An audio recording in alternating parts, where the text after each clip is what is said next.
तो hello student, आज स्वागत है हमारा ऑनलाइन प्लेटफॉर्म पे।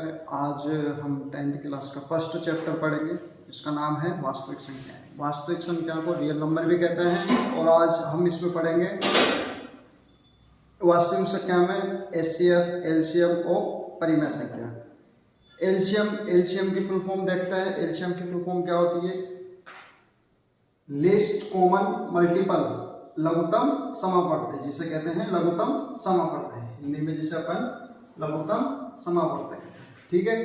और एक होता है HCF, highest common factor. Highest common factor जिसको अपन कहते हैं हिंदी में महत्तम समापवर्ती, महत्तम समापवर्ती। और एक होती है अपरिमेय संख्या। एक होती है अपरिमेय संख्या, अपरिमेय संख्या, जिसके उदाहरण लिख देता हूं मैं। √2, √3, √5।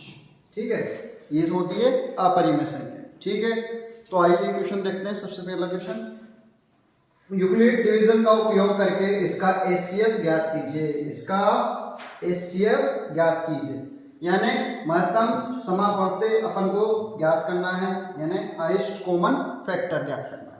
अब हाईएस्ट कॉमन फैक्टर कैसे ज्ञात करेंगे? क्वेश्चन नंबर फर्स्ट पे आ जाता है अपन। ठीक है, अपन को क्वेश्चन नंबर फर्स्ट दे रखा है 135 और 225, यानी अपन को 135 का भाग यानी एचसीएफ निकालना है 225 का। ठीक है, अब देखो क्वेश्चन स्टार्ट करते हैं सॉल्यूशन। 225 को फर्स्ट पे लिख देंगे, बीच में लगाएंगे समता का चिन्ह, बराबर। ठीक है, 135। अब 135 का भाग लगा लो या गुणा कर दो। 135 को दोनों एक ही चीज मान दो मैं, भाग लगा लो या गुणा कर दो। अपन गुणा से कर लेते हैं। ठीक है, अब 135 का भाग लगाएंगे, कितनी बार जाएगा? कितनी बार जाएगा? एक बार। कितनी बार? एक बार। 135 गुणा 1 तो कितना आया? 135। ठीक है, अब 225 में से 135 घटा दो। 225 में से 135 घटा दो, कितना आ रहा है? 0। 7 और 1 8, कितना आ रहा है? 9। कितने? 9 आ रहा है। 90। कितने? 90। तो यहाँ पर प्लस का 90 कर देंगे। कितना कर देंगे?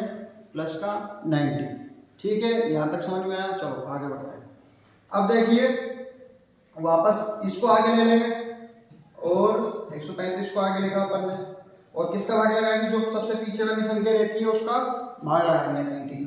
अब 90 का भाग लगाया, कितनी बार जाएगा? एक बार। कितनी बार? एक बार। तो घटाओ, कितना आएगा? 135 में से 90 घटाओ। 135 में से 90 घटा तो कितना आएगा? 45। कितना आएगा? 45 यानी 45। तो 45 क्या कर देंगे? प्लस में लगा देंगे, ये 45 प्लस में। ठीक है, अब इसको आगे लिख लेंगे 90 को। 90 में भाग लगाएंगे किसका? 45 का। तो ये 45 का भाग लगा दिया, कितनी बार जाएगा? 2 बार जाएगा। कितनी बार? 2 बार। तो ये 2 बार लगा। 45 दूनी 90, तो पूरा पूरा भाग चल गया। तो प्लस में कितना लगाएंगे? 0 लगाएंगे। और जो सबसे लास्ट में जिस संख्या का भाग लगा रहे हैं वही अपना क्या होगा? आंसर होगा। वही क्या होगा? अपना आंसर होगा। वही एचसीएफ होगा, एचसीएफ। तो इसका महत्तम समापवर्ती कितना हो रहा है? महत्तम समापवर्ती। ठीक है, कितना आएगा?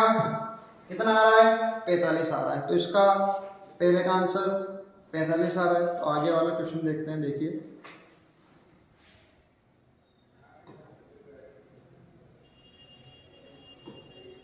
ठीक है, अब अपने को एक अगला सवाल दे रखा है 196 और 38,220। 38,220। अब देखिए इसको कैसे सोल्व करेंगे अपन।